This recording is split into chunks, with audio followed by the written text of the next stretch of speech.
तुम सिर्फ मेरे खामियां निकालने की औकात नहीं है तुम में। Once more! Once more! Once more! तुम सिर्फ मेरे खामियां निकालने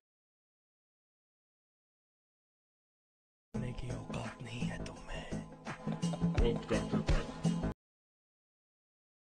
जय शिवराय मित्रांनो, स्वागत आहे तुमचं तुमच्या लाडक्या भावाच्या यूट्यूब चॅनल वेदांत एडिटिंग वरील एका नवीन आणि इंटरेस्टिंग व्हिडिओमध्ये। तर फायनली मित्रांनो, आजचा जो व्हिडिओ तो एकदम जबरदस्त VN QR कोड वरती आपण बनवलेला आहे। तर आजचा व्हिडिओ आवडल्यास एक लाईक नक्कीच करा आणि जर तुम्ही चॅनलवरती नवीन आणि पहिल्यांदाच आला असाल तर आपल्या वेदांत एडिटिंग यूट्यूब चॅनलला सबस्क्राइब करून घ्या।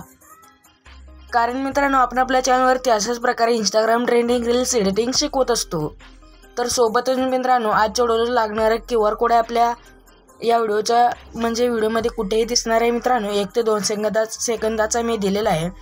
तर तुम्ही व्हिडिओ काळजीपूर्वक बघा, मगच तुम्ही QR कोडचं स्क्रीनशॉट काढून VN मध्ये अपलोड केल्यास तर इझिली तुम्हाला तो टेम्पलेट भेटून जाईल। तर चला मित्रांनो, जरा न वेळ घालवता आपण आपल्या आजच्या व्हिडिओला सुरुवात करूया। तर सर्वात पहिल्यांदा प्ले स्टोअरवरून VN हा ॲप डाउनलोड करून ओपन करून घ्यायचं आहे। त्यानंतर इथे स्कॅनरच्या ऑप्शनवरती क्लिक करायचं आहे। इथे बघू शकता 3 डॉट, इथे 3 डॉटच्या शेजारी एक स्कॅनरचं ऑप्शन आहे, याच्यावरती क्लिक करायचं आहे। त्यानंतर या इथे गॅलरीचं ऑप्शन आहे, याच्यावरती क्लिक करायचं। त्यानंतर मी QR कोड दिलेला तो ॲड करून घ्यायचा आहे।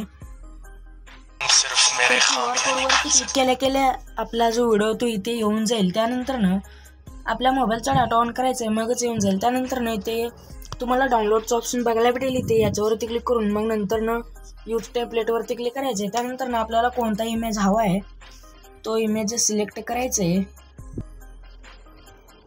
तर इमेज सिलेक्ट केल्यानंतर इथे रिप्लेस नावाचं ऑप्शन बघायला भेटेल, याच्यावरती क्लिक करायचं आहे।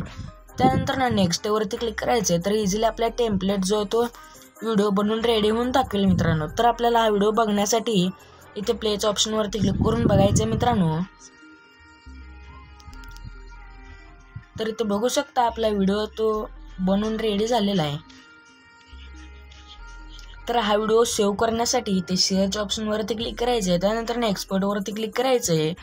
त्यानंतर इथे जे हे वरचे 1 नंबरचे रिसोल्युशन आहे मित्रांनो, हे 1440p करायचे। त्यानंतर इथे फ्रेम रेट जो आहे तो याचं 60 करायचं आहे। त्यानंतर ॲव्हरेज बिट्रेस MBPS आहे जो मित्रांनो तो आपल्याला 50 करायचं आहे।